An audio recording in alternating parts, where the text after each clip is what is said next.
এই বাস থামাও, এই বাস থামাও, এই বাস থামাও। আরে আমার জন্য বাসটা থামাও, থামাও। আরে বাসটা চলে গেল, এখন আমি স্কুলে যাবো কিভাবে? আজকে তো আমার পরীক্ষা, আমি কি পরীক্ষা দিতে পারবো না? বাসটা চলে গেল। আরে বাবু, কি হয়েছে তোমার? কাঁদতেছো কেন? ভাই আমার স্কুল বাস চলে গেছে, আর আজকে আমার ইংলিশ পরীক্ষা ছিল। মনে হচ্ছে আজকে আমি পরীক্ষায় দিতে পারবো না, আমার পরীক্ষাটা মিস হয়ে যাচ্ছে। আরে বাবু, তুমি কোনো চিন্তা করো না, তুমি আমার পিছে ওঠো, আমি তোমাকে পরীক্ষার হলে নিয়ে যাচ্ছি। আচ্ছা আচ্ছা।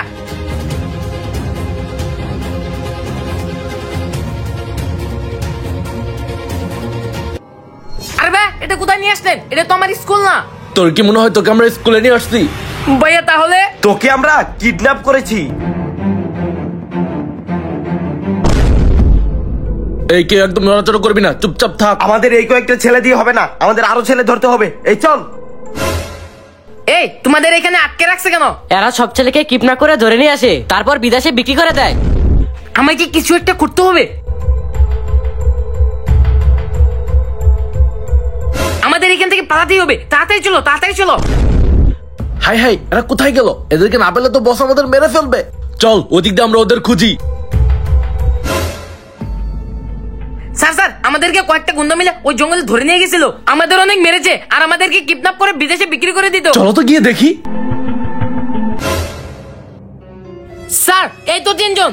হোয়াট? এই তিনজন? এই দাঁড়া। হাই হাই, পুলিশ আমাদেরকে ধরে ফেললো। আজকে বিপ্লবের জন্য এই কিডন্যাপারদের ধরতে পারলাম। তো গাইস, তোমরাও কিন্তু কিডন্যাপারদের হাত থেকে সাবধানে থাকবে। ভিডিওটি ভালো লাগলে অবশ্যই সাবস্ক্রাইব করে দিবে। আমি জুয়া খেলবো, টাকা দাও। আমাকে জুয়া খেলতে না দিলে আমি এই বাড়িতে আগুন লাগিয়ে দিব। টাকা দিবে না? না, আজকে সব টাকা দিয়ে জুয়া খেলবো। আরে বিপ্লব, স্কুল থেকে এসেছিস? হ্যাঁ ভাইয়া, মাত্রই আসলাম। যা তাহলে ঘরে যা। ভাইয়া তুমি কি এই জুয়া খেলাটা ছাড়তে পারবে না? কি তুই আমাকে বাবার মতো উপদেশ দিচ্ছিস? আমি খেলবোই জুয়া, তুই ভিতরে গিয়ে পড় যা। আমাকে জ্ঞান দিতে আসছে। জেদনি, আজকে জুয়া খেলে আমি আর জিহাদি জিতবো। এই জঙ্গলের আশেপাশে কোথাও খুঁজে পাবোই। আচ্ছা তুমি এখানে দাঁড়াও, আমি এক্ষুনি ধরে আনতেছি। ওরে বাবারে, পুলিশ পালাই! এ কি পুলিশ? এই দাঁড়া, এই বন জঙ্গলের মধ্যে জুয়া খেলতেছিস তাই না? স্যার আমাকে মাফ করে দেন। বিপ্লব আমাকে পুলিশের হাতে ধরিয়ে দিল। আজকে ভাইকে একটা উচিত শিক্ষা দিতে হবে। স্যার স্যার শুনুন, স্যার সকালে আমার ভাই জুয়া খেলতে যাচ্ছিল, আমি না করাতে আমাকে মেরেছেও। আপনি জুয়াখোর ভাইকে ধরুন। এই কাহিনী?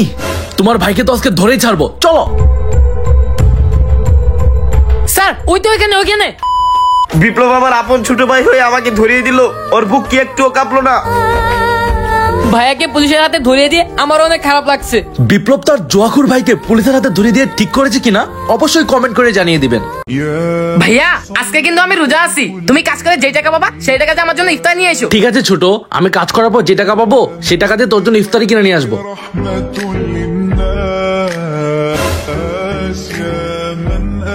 যাই এখন সাহেবের কাছে গিয়ে টাকা চাই। সাহেব, আমার সব কাজ করা শেষ, আজকে না আমাকে টাকা দিতে চেয়েছিলেন, দিন না। সারাদিন শুধু টাকা টাকা, একদিন কাজ করে টাকা চাইতে আসছে। এক সপ্তাহ কাজ করে একবার টাকা পাবি। যা এখন। সাহেব আজকেও টাকা দিল না, এখন টাকা ছাড়া আমি ইফতারি কি কিনে নিয়ে যাব? কি ভাই আমার জন্য ইফতার নিয়ে আসছো? কই কই?